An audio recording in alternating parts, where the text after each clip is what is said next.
Yeah. Hello, everybody. Yeah. This seems to be a bogus edition of Bill and Ammon's Bogus Hangout. We are missing Ammon Johns.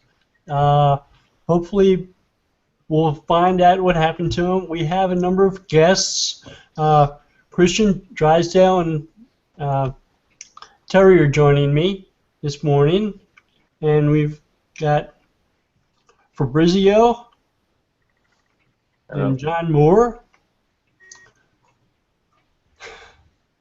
And Bill Slawski. And Bill Slawski. I can't forget to bill myself. I haven't added a third-party badge yet or anything. You know, Ammon usually starts this and runs it and does a terrific job and has that magical green screen background going on in the meantime. It mesmerizes me. I've got the San Diego light peeking through the shades of my window. I sort of like. So, Ammon usually starts this off by asking people about their week and what their plans might be for the coming week. Terry, can I pick on you? Yeah, sure. Okay. You know, up to the usual stuff. Didn't get around to Ancestry.com. Decided I'd go up and visit my parents and do it with them. I can't remember any of my aunts and uncles' names as part of it. Let's see. And then I've just been working on some videos, starting some annotations today, which was a big letdown. Google only allows you to link to certain places off of YouTube annotation. So all you can link to is other videos on YouTube, your Google Plus page, and your subscription button. That's pretty much it. Don't even allow you to link to your website from it. Weird.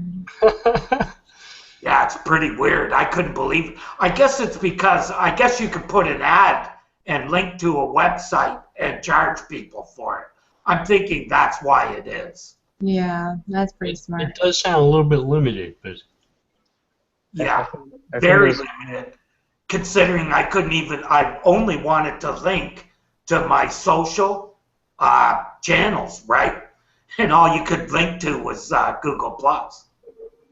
I think one of the ads formats includes is kind of through view, and then at the end people after they view the video, the ad, they go to the site clicking on there. So that's probably why they prefer to have that option rather than letting people to set up their organic link eventually. we need somebody here from Google to explain it to us, I think. Yeah. That And to raise your volume. For But music. damn, it's not here. Oh, you know what? Well, Emmy probably could explain some of that if we could ever get him to show up on the live show. No, he likes showing up after the show's over. Yeah. One with, He's not quite brave enough yet. Kristin, what have you been up to in the last week? Oh, well, 4th of July with the kids was super fun. We went and we sat down at the end of the dock, and I had like a little mini heart attack every single time they would get close to the edge. And I realized I have a lot more anxiety issues than what I was willing to admit before. But so yeah, that was fun. It was great fireworks display in Arizona this year. It was really cool. There were these like carrot-looking fireworks. And it was like they would shoot up. It was like they were shooting up from the ground or something, like orange, and then they would have the green tops, and it was like really cool. Let me see. And I'm getting ready for the finale episode of Network Roundtable this Friday. Woo! And I'm so excited because I'm going to, after that show on Friday, I'm going to take the next 2 weeks off from social media and everything, except for I'm still going to come on Bill and Ammons, and I'm still going to do my on-track tip stuff with Jason T. Weiser. But other than that, I'm taking a break, and I'm learning code. Hold on a second. Okay.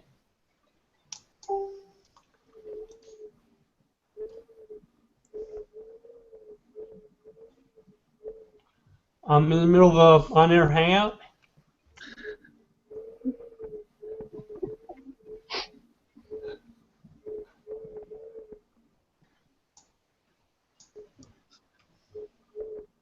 feel like we should start the wave. Okay. So we've got software connections to the people I work with, and I posted a message that I'm on an on-air hangout, but I guess that person didn't read it. They can click on the little icon picture of me. It's like talking to somebody who you work with, interrupting them at the water cooler. Mm-hmm. So they had no idea what I was doing except clicked on my name and heard me talking to people. Uh-huh. Oh, cool. We have a new person I've never met. So, John, what have you been up to this past week? And did you enjoy the fireworks? No, there's less fireworks than there used to be, but unfortunately, where they're at the beach and stuff oftentimes, and it just ends up being a zoo. And I'm allergic to crowds. I'm being a country boy. If you got more than 5 people, I'm looking for an exit. Yeah. So I fixed some fresh apple crisp, and we had hamburgers and stuff on the deck in the backyard, and we had our own quiet little 4th of July. So it was fun. And one of my favorite desserts is, the fresh apple crisp is one of my favorites. Well, that's what we did on the 4th, and then what I've been doing is just really working on getting the show going and reading and learning and my farming. So yeah, just a lot of the usual stuff.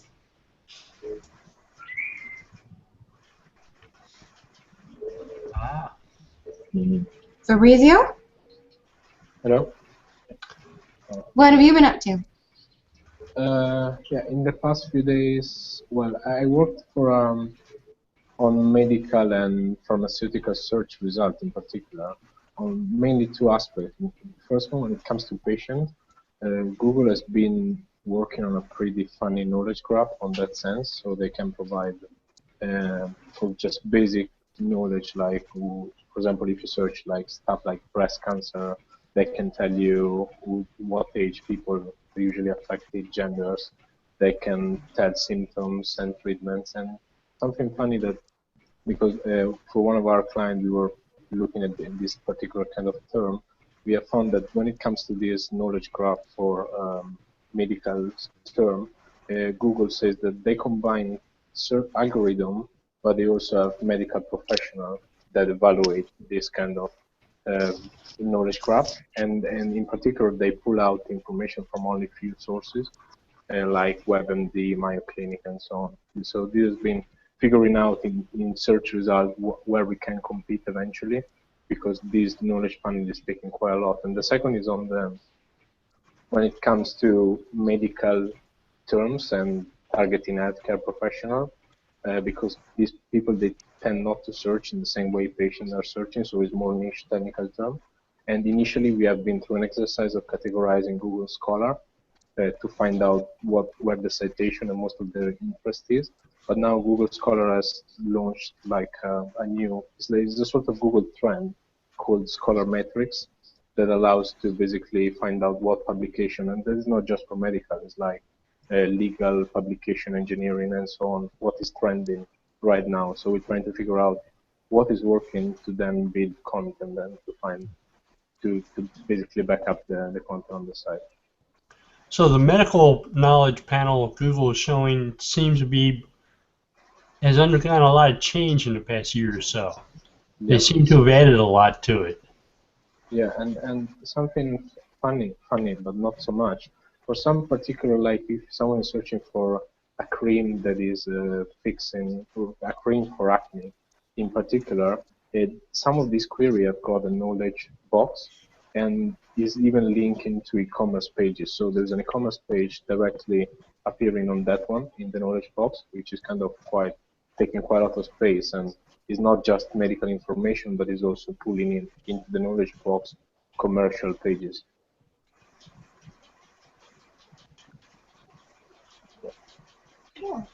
Okay, are they paid advertisements? No, on top of the Google product listing ads, there are also, for example, if someone search for a rosacea cream, at least in UK, we have appearing a listing from an e-commerce, and that is like the normal knowledge graph and normal knowledge box that is coming up. But then when we look at, because the campaign that we have there quite niche and targeted, there's no point of competing against these databases that Google is pulling from, you know, and that's why we try to differentiate from that, because it looks like there's a page called medical searches on Google, where Google is telling which database they're getting information from. Is either trusted website, government agency, website for medical illustration. So I guess these have the preference upon what the algorithm picks, or at least this kind of a sort of manual review on those. Okay, so there's a limited number of sites that they're pulling answers in response to queries from. Are you trying to create pages that maybe compete with those that might have answers? At this point in time, we're just analyzing what the landscape is. The goal of, in particular, when it comes to Google Trends, we have been like scraping all the results in Google Trends and try to identify what medical topics, some stuff very geeky for doctors, which I don't understand honestly, but what medical topics they are trending more. Because Google Scholar to a degree is is a different algorithm. It's not what we used to deal with. So to target especially healthcare professionals, we work on that. But when it comes to knowledge graph, we haven't tackled that yet because not really our aim at this point in time. But it's just to analyze what is out there basically and what websites are competing the most. The last detailed patent I saw on knowledge direct answers and Google providing direct answers said that they might identify sites to include in a data store where they put those answers from conventional search queries. So sites that tend to rank highly for the query terms might be the sources of direct answers. Yeah, these in general are big publications that tend to rank very high, or especially for consumer type of query. But at the same time, it's quite strange the way they are. I mean, it's not strange because medical is kind of a sensitive area, I guess. But at the same time, they're giving there's a personal decision whether someone is evaluating whether these databases are worth more than another website when it comes to providing and pulling information into the knowledge graph. Let me introduce our another guest here. We've been joined by, I'm sorry, I have trouble pronouncing your name. Nareev?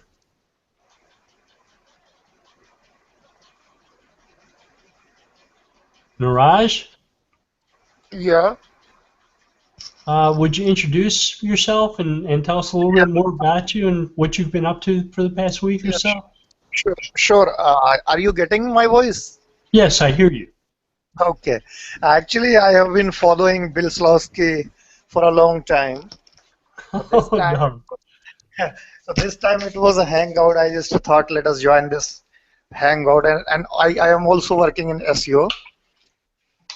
So I thought it is very useful to us.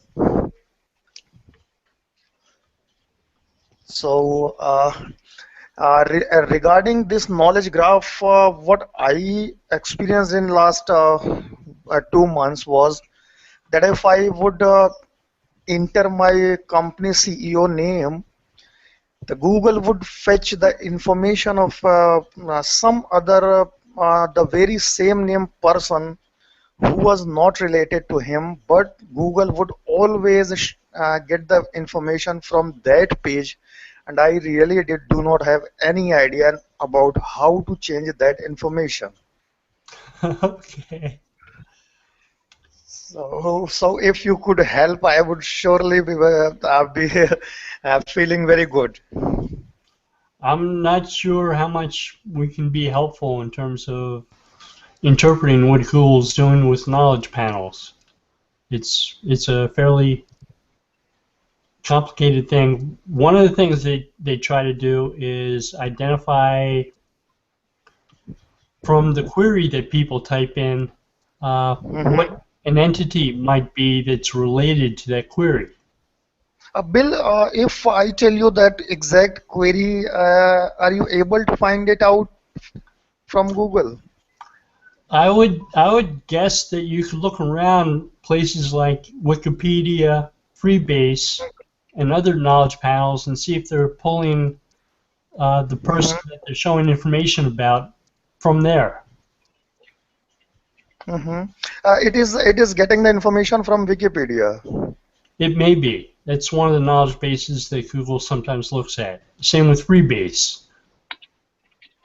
Okay. Okay, but Bill, explain this then. If I search for myself, there was a congressman who had the exact same name. My knowledge panel comes up, not the congressman's. But I also outrank the congressman for my name. Okay, I'm not sure that I can explain that, except that Google knows who you are, Terry. Yeah, So for sure. Given Google information, you've probably verified a business or done something along those lines. You created a Google Plus account. Nope, it's not using G+. I use my own email box. So not really. Part of it is I have always outranked this guy. Always. Okay. So the odd thing here is when you search for my name, Bill Slawski, you get a knowledge panel result, and Google says people who search for Bill Slawski also search for these people, and it includes people like George Orwell and Gene Roddenberry and Steve Jobs. And I'm wondering, who are these people searching? Wow. Uh-huh. So they're saying that those queries were also done by the same people? People who searched for me searched for people like Steve Jobs, Gene Roddenberry, George Orwell. There's a lot of science fiction guys in our industry. That could be part of it. But you would think they would be SEOs or something, right? There is Matt Katz as well. There are a few SEOs there, but no, William Shatner, he's not in there, or Jean-Luc Picard. I'm getting Danny Sullivan, Matt Katz. In a knowledge panel, people who search for me. Yeah. I think maybe it's down to personal life, or at least connection within G+.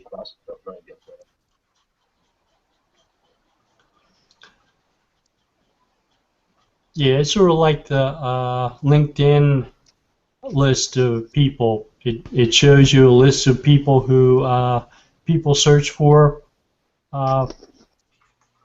when they search for you. There is even an option that is appearing to me saying get updates about Bill on Google Now. So I clicked it. I guess I will have cards coming up in my Google Now. That's frightening. It doesn't offer me that option. So I guess it has an idea that I might know what I'm up to. I don't need updates on me.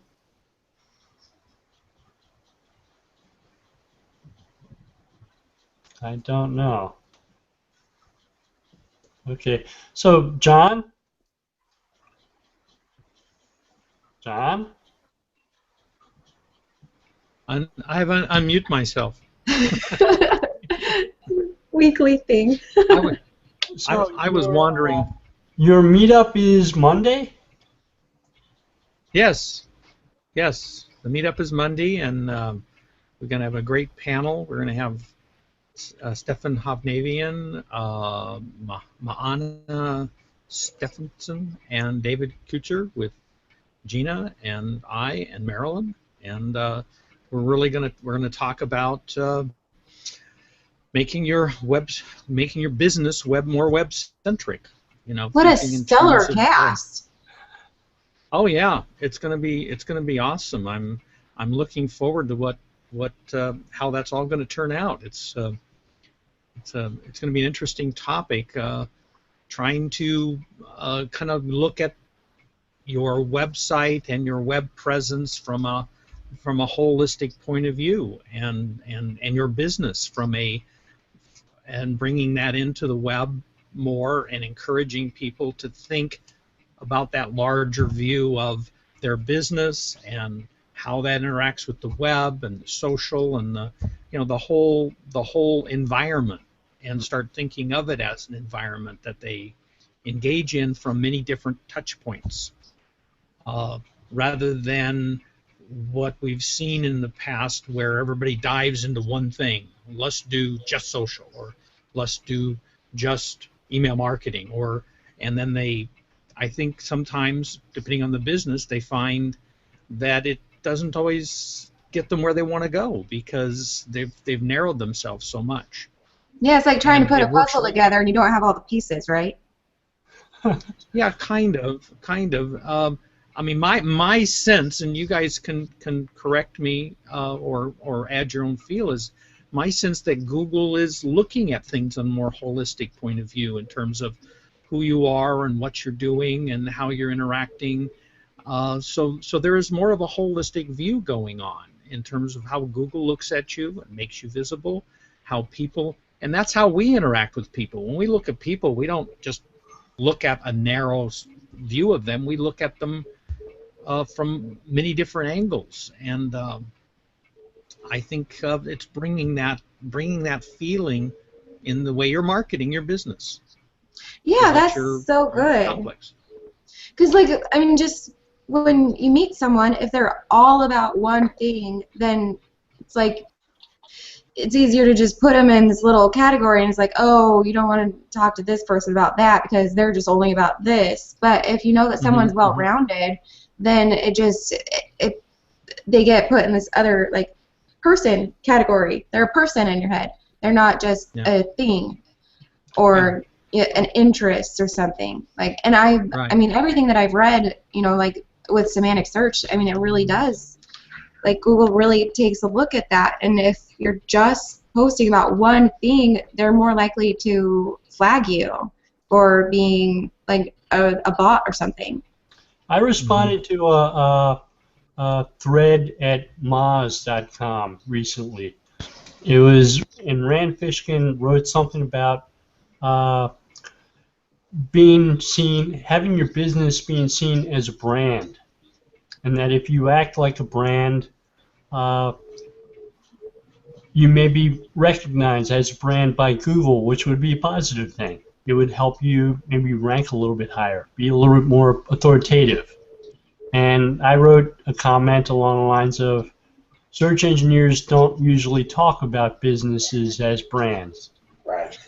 Okay? And I later apologized for that because I went to the patent office and I searched for patents from Google that mention brands. And they've written a number of them recently.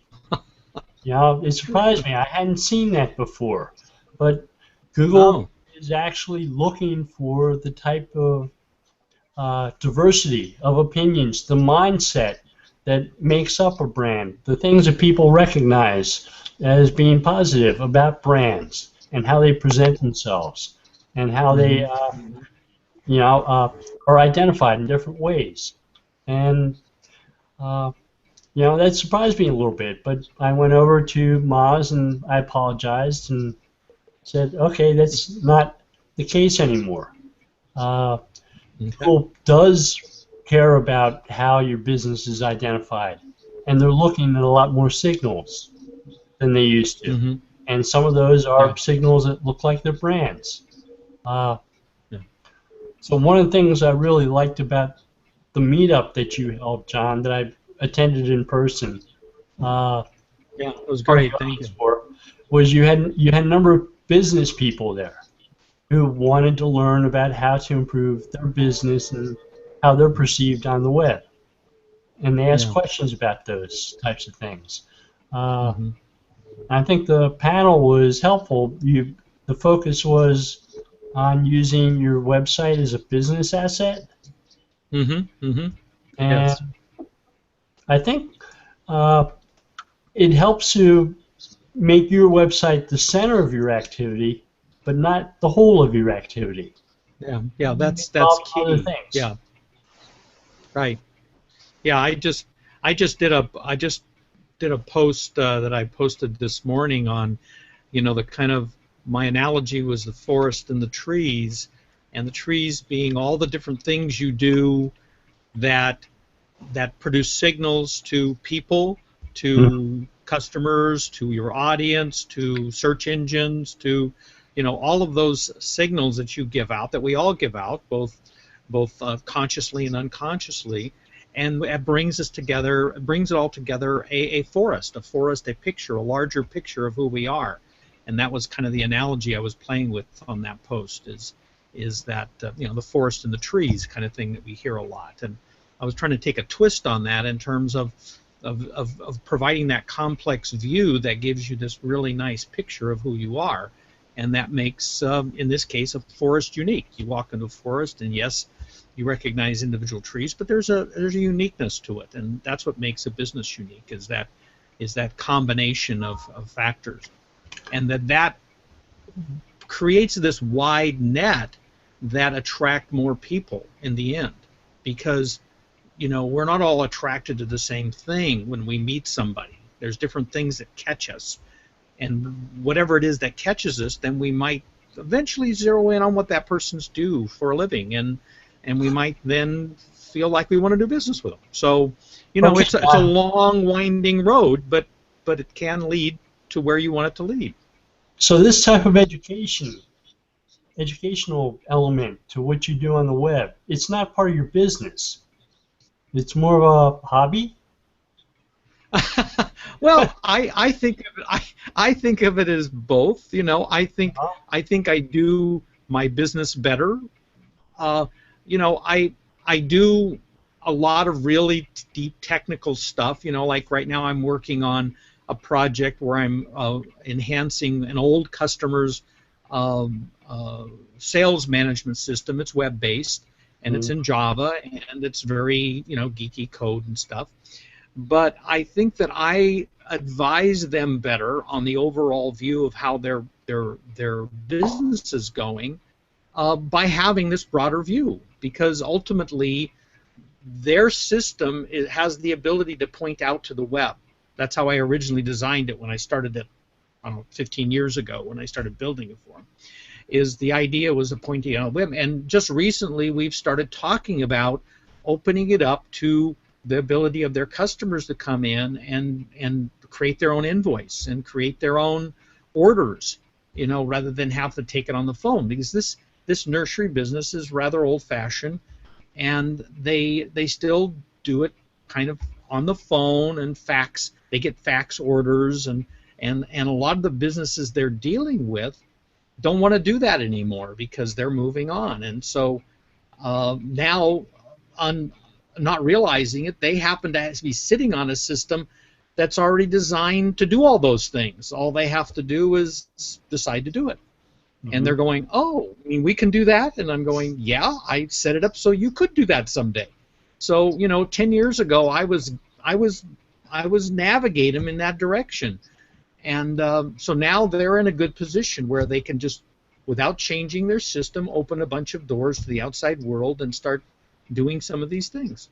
Mm-hmm. But that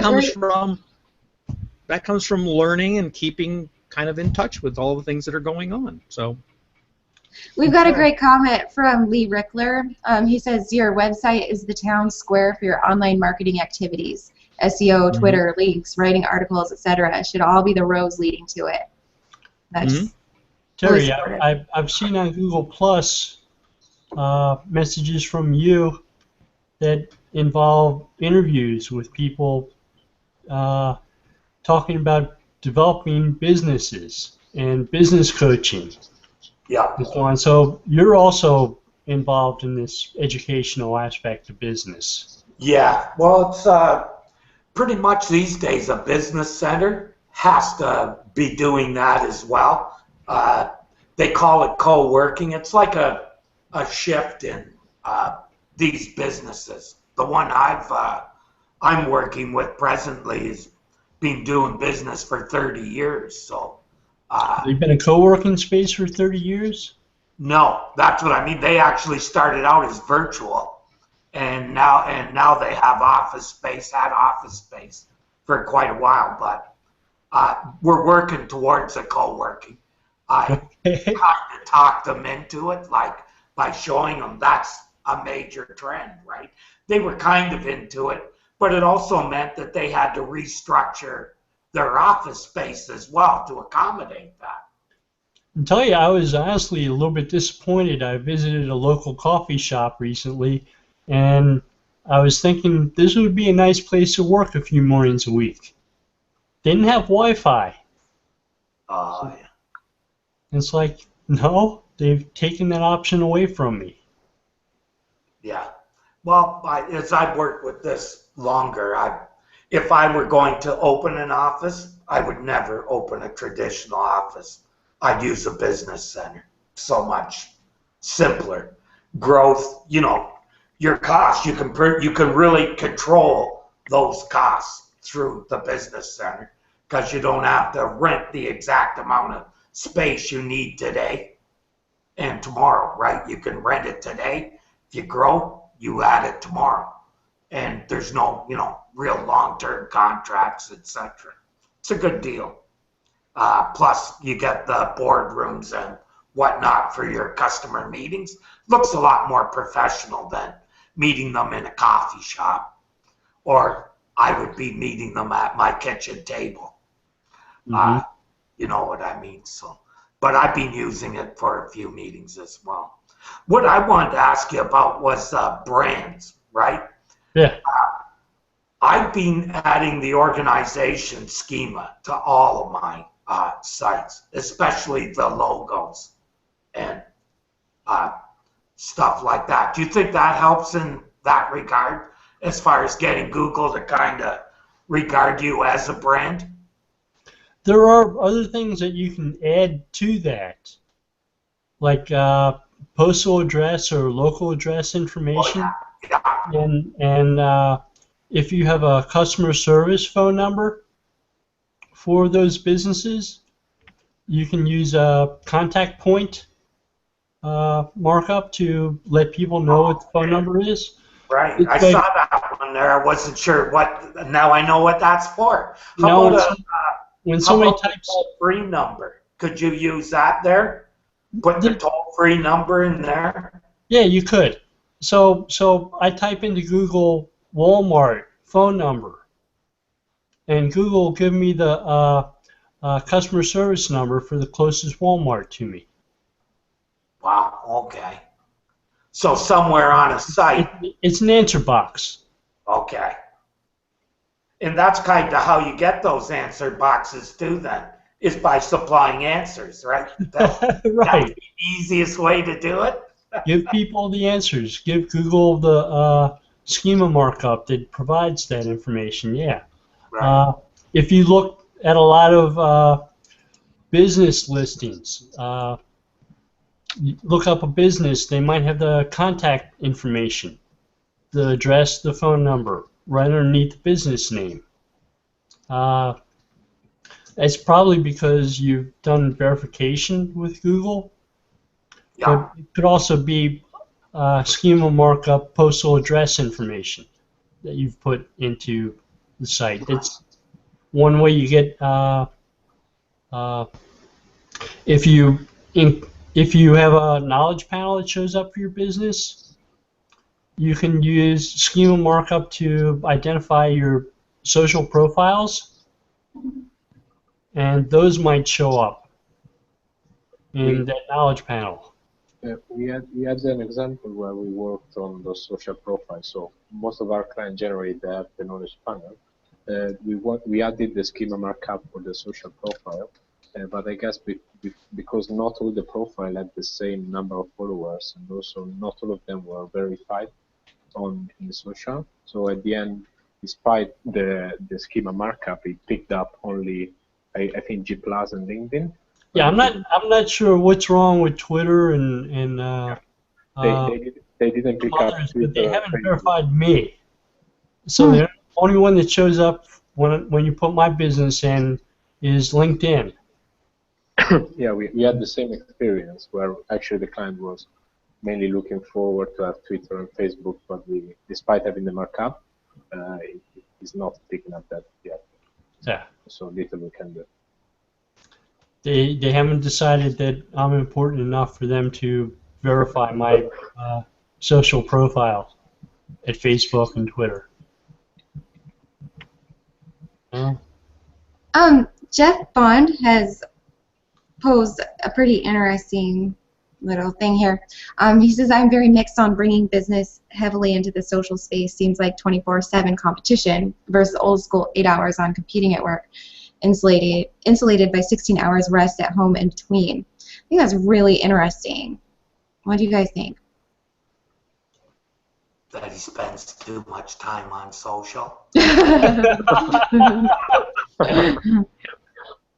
Yeah, I replied to him, but I guess it hasn't popped up yet. And I said I grew up on a dairy farm where, you know, business and life and the daily flow of everything was mixed.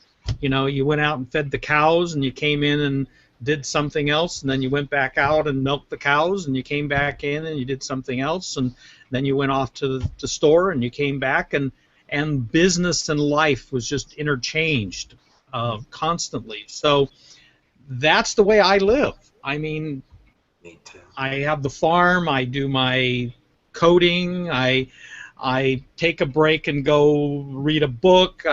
It's just all mixed up. I just it's all the flow of the day. I never stop. I may end up at midnight or something doing some business stuff just because I feel like it. You know, hey, I'm in the mood, so away I go. You know, yeah. So I think it can work for some people, but it is a personality. You know, the way you grew up too. You know, just what works for you. But it does work. There's a well-known publication on the web called the Clue Train Manifesto. Mm-hmm. Yeah, yeah. Right? So that one's been out for over a decade now. And it's filled with like 100 sayings, like the conversation happens regardless of whether you're involved or not. Be part of the conversation. Yeah. So people are going to talk about your business.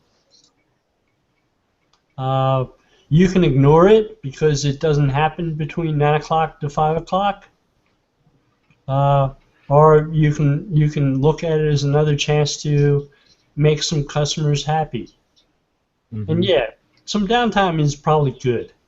You know, so I don't wake up throughout the night every time a notification goes off on my tablet that tells me there's a new message that has my name in it. It's from Twitter because, you know, gotta get some sleep. And work too. You gotta get work done. So if you're spending all your time on social, how are you getting the work done? You either have no clients and real popular on social, or you have clients and you're not on social much. You know, personally, I used to say someone who, you know, wants to Man, sit. let's switch from Twitter because, gotta get some sleep.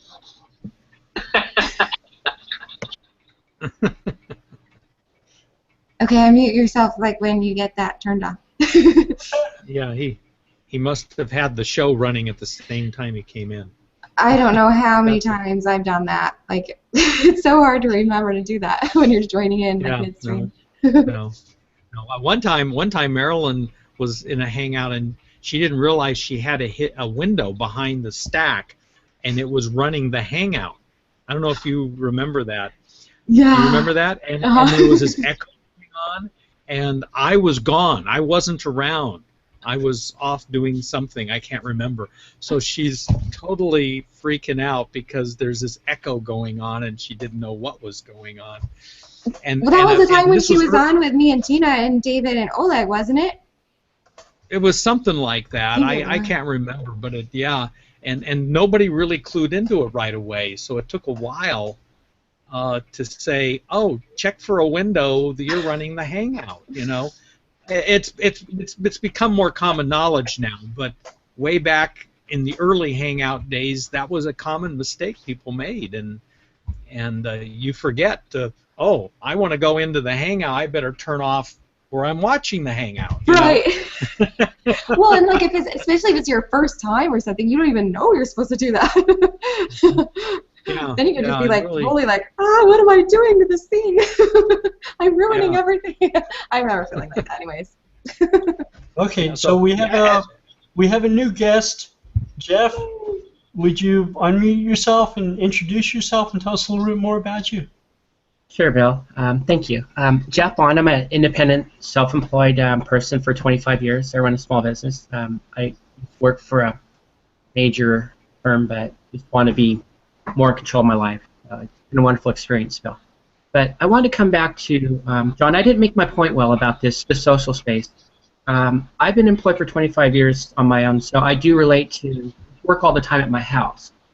But part of social for me is coming in just more really relaxing with people in a very kind of casual manner, and just chit-chatting and just throwing around ideas. And it seems like the introduction of a lot of business into social space has taken a lot of the innocence out of social. I know that we have to project our business here, and it's important. And, being self-employed, I'm all for that, but it's hard to separate that in the social space for a lot of people to, de-wind and relax and, normal, friendly chit-chat. That's, I think, the point I was trying to make, as opposed to really being engaged at home and in social and able to manage to do independently, but rather the interactions between people. Sorry for the long explanation. Yeah, that just sort of clues me into something I've seen a lot on of the on the communities that I monitor. That people are constantly coming in and broadcasting. They can't just come in and kind of help each other and interact and come at it from that community feeling. Instead, they use the community to constantly, bang, bang, pump, pump, and I'm constantly, shutting those people and their posts. I'm removing their posts because it just floods the whole space.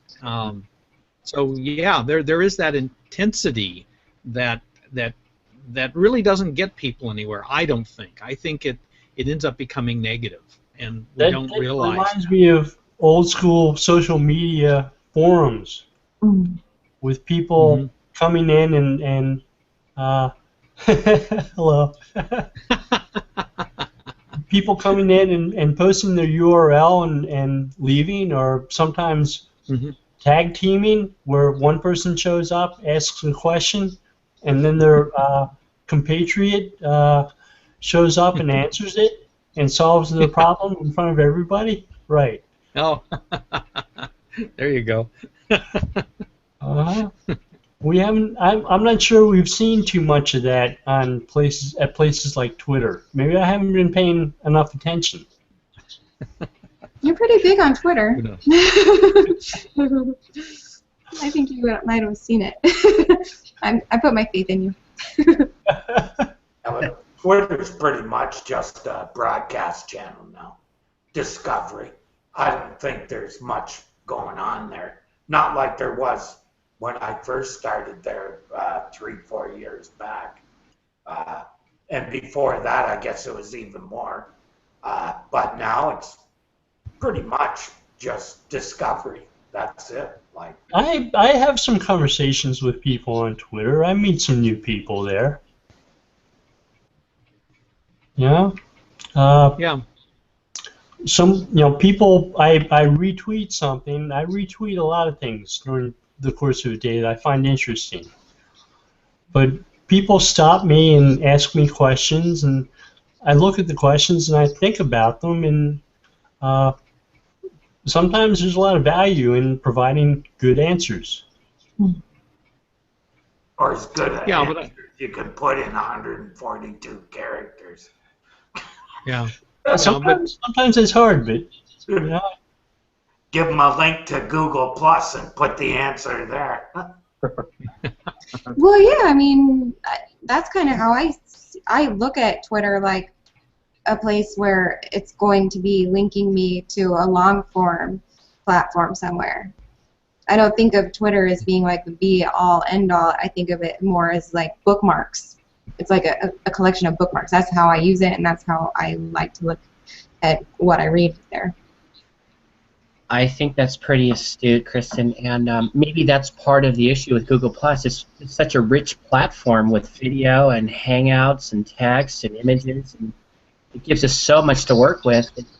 It just creates its own opportunity for people to be a little bit overextended in their use of it. It's a great platform. I love it. The only place I am in the social space really for real business use. It's because specifically it's just such a rich environment. It provides so much opportunities. But I like what John said is, maybe more just not pushing your message forward so forcefully, but rather kind of participating in that back and forth social interaction might be a better approach. Maybe Conversation. we just need to learn how to use this new tool.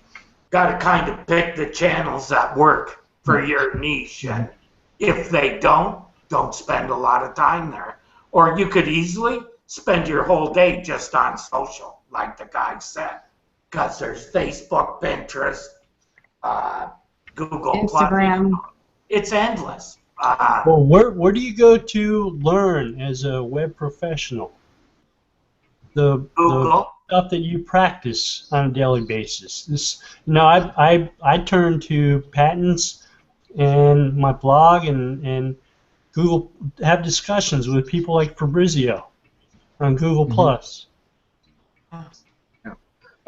Yeah, well, that's why I've gotten more involved in Google Plus, is because I see it as a great place to do what I used to do on forums back in the 90s.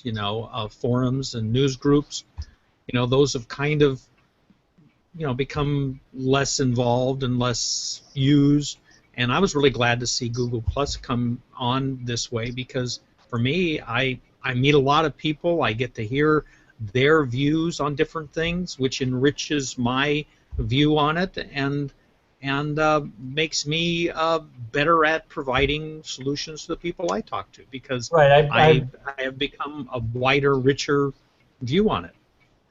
I ran a post. I came across a Wikipedia entry where Wikipedia editors were discussing whether or not Danny Sullivan was notable or not. And Terry left a comment that's maybe not repeatable in public, but I just say what I say. It is. I have a special place in my heart for Wikipedia. It's that place, where everything's dark. I kind of had some really bad run-ins with them, like, them expecting me to link to stuff just because you use something from their site. I give them a citation. I shouldn't have to link to it. And that's what I told the guy. You're cited. That's enough. Why do you need a link? That's why I kind of decided they're all just a bunch of, bad link people. Let's put it that way. There's For bad academic- or worse. For academic papers, you can't use Wikipedia, and they did not accept Ammon into it as being an authority. So I'm not for Wikipedia. Like those two They factors. don't even do it. recognize the New York Times as a credible source, which is ridiculous. Whether it's online or the printed paper should make no difference. The New York Times is the New York Times. Yeah. There's a researcher by the name of Jaron Lanier, and he's worked in virtual reality. He's gotten a number of patents. He taught at MIT. He's a high school dropout. He's a smart guy, and he's written more than a couple of books now. So he wrote a paper talking about his weekly battles with the editors of Wikipedia as he tried to reclaim his life story there, because they had an entry about him where they called him a filmmaker. And he said, okay, a number of years ago I made a 5-minute long film. It was experimental. It was copied off this certain model, whatever. It didn't turn out very well, but that's what I'm known for in Wikipedia. And every time I go in there to try to edit it, I get chased off. Poor guy. Because I supposedly have no idea what I'm talking about. It's my life. It's my life. Sorry, just went the Bon Jovi song. It almost comes back to a little of the conversation we recently had about how if you don't do your own online marketing, someone's going to do it for you. Somebody's going to make. So and that's the tough part about social is instead of it just being broadcast to us, all of a sudden we have a chance to push back into it. So when you're watching TV, you really don't have a chance to inject an artificial message into the stream that others can see. But with social is all of a sudden just a viewer out of left field can project and inject into the system a comment can have serious ramifications. I think that's kind of the subtle point of the use of social that's, I think, still being explored. And hopefully, and this whole new thing with the search engines as answer machines instead of places where they link URLs, they give answers. Fabrizio was talking about this. It's like, as SEOs, we don't quite know how to respond to that, and we're learning. You know. And we're getting a whole lot of new technology, new to us, technology pointed in our directions. And you know, I spoke at a SMX conference in February, and it was how should SEOs respond to direct answers? You know, and people were saying Google's stealing our content and putting them up as answers to questions that people ask. This way, stopping people from coming to our websites. No, they're not. That's been proven that is not true. That's idiot SEOs who don't really understand how people use a search. They don't just get their answer. They go to the site that Google cited as the answer in most cases. In other words, it actually increases the traffic to your website. So one of the people speaking with me was SEO for Glassdoor, and he was talking about how they were working hard to encourage answers from their site showing up in the search results, and how they were trying to track when that happened and find the best formats. You know, they provide a lot of information about technology positions and salaries people get paid. So they want to show up for those results. Yeah. I was going to say, even if Google wants to do that, what does a person have problem with Google saying, hey, here's the expert and here's we're citing this guy. It really enhances, I think, your authority and your credibility for.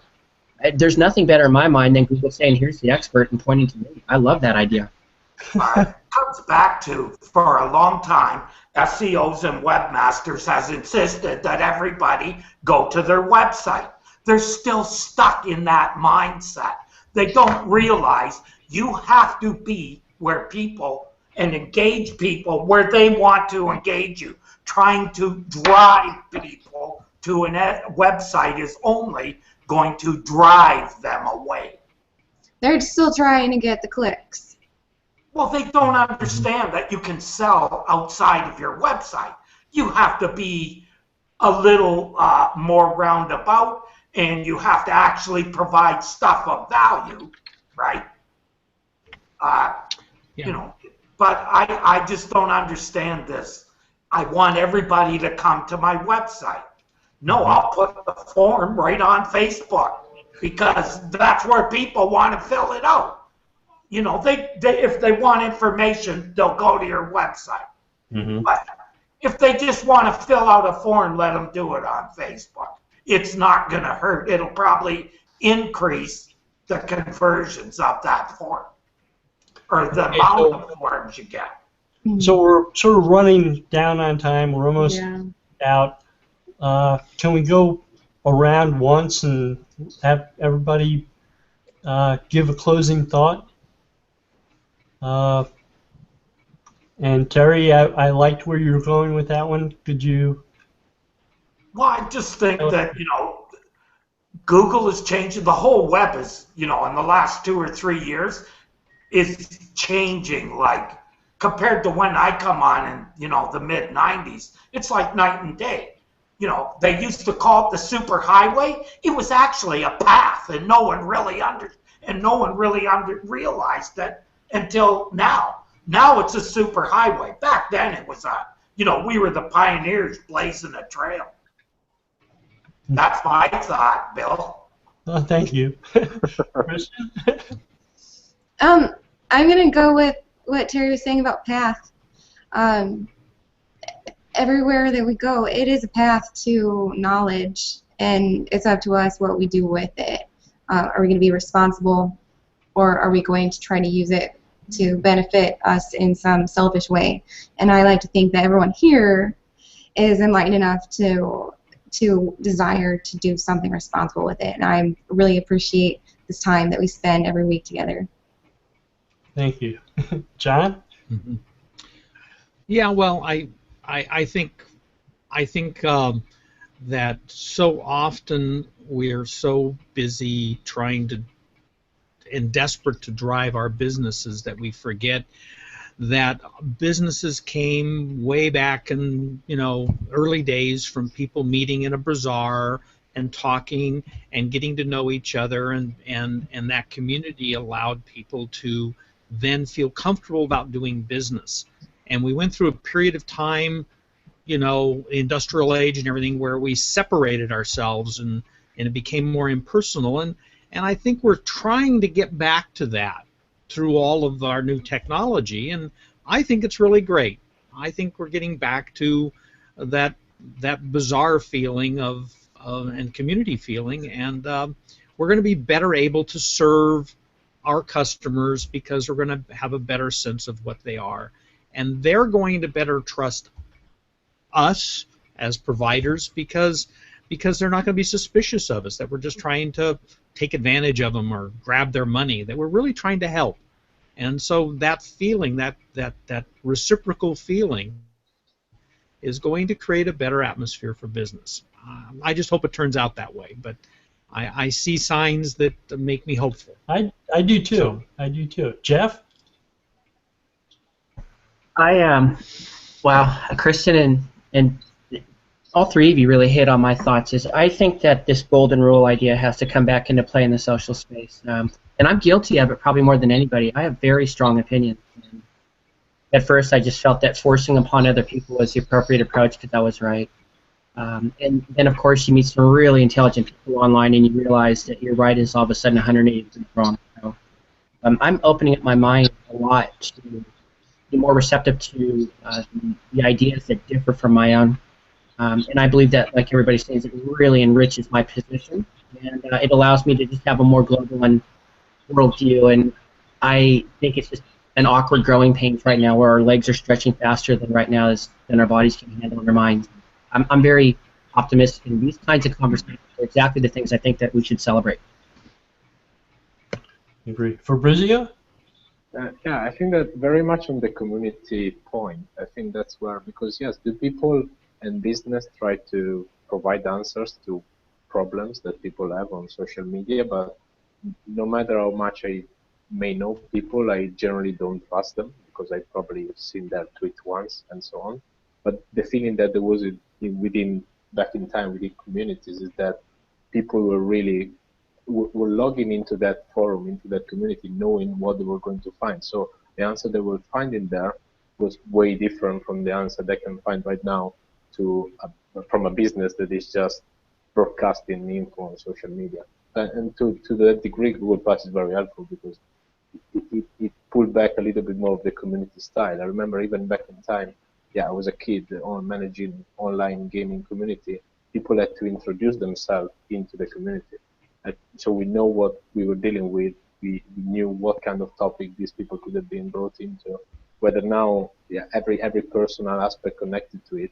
When I tweet, someone may read my tweet because I have an hashtag, but apart from that, they don't know who I am. They're not going to buy my service just because of that tweet eventually. Yeah, obviously, if they follow me for like 6 months, 1 year, maybe a little bit more.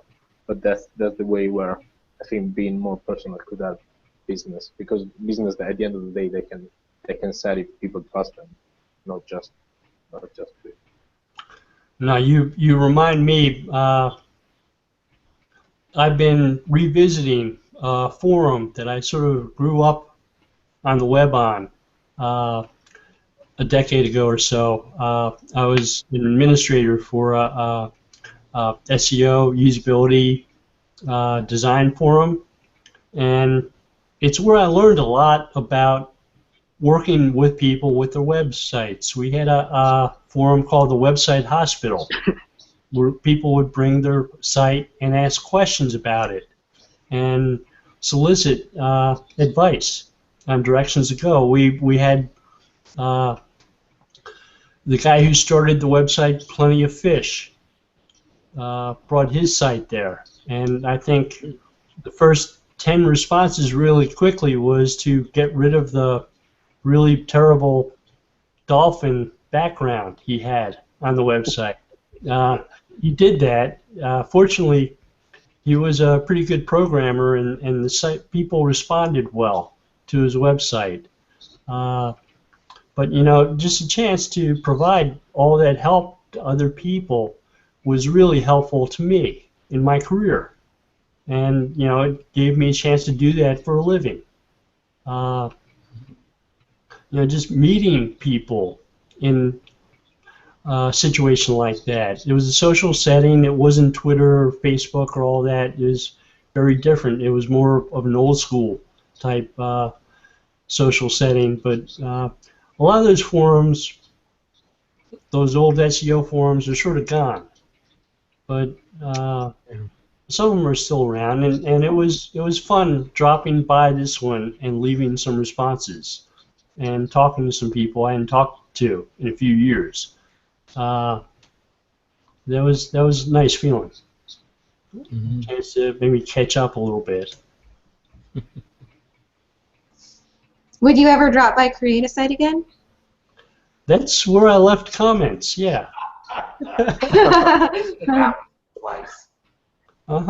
I had like the most comments of anybody there for a long time. I was very active. That's I met you and Ammon was on that site. Yeah, that was I had a chance to learn from people like Ammon and Jill and Kim Crossberg and Stockbridge Trustwell and a few other people who really knew their stuff well. So Ammon would start a thread dealing with marketing 101 and just pour out the knowledge. And if you were smart enough to ask questions, you did. And you learned a lot from them. Mm-hmm. So, you know, the chance to provide that type of support to people at places like Twitter or Facebook, they are there. You've got to look around. There was a blog post from one SEO who's sort of local to this area, but I've known for years. I didn't know he was from San Diego. He is leaving SEO, and he's becoming the director of marketing for a local business. But he wrote a post about it and left like lessons learned during his 18 years of SEO. That was really nice. Yeah, I shared it on Facebook, I shared it on Twitter, and I'm hoping a lot of people stop and read it because he said some good things, some important things that would help people who are just starting out doing stuff on the web, working with people. Shall we try to lure people into the after show by ending there, and then you can tell us more? So they have to click on the link to get in if they want to hear more. We could do that. All right. Okay, so if you want to hear more about what Bill's talking about, like I do, then everyone click on the link, and the first 10 people that are in here, you get to hear it. I'm gonna click on this big red button that says Stop Broadcast. But before I do, I just want to say thank you all for watching. Thank you, Bill. Thank you for getting involved in the discussion. Bye-bye. Bye now. All right.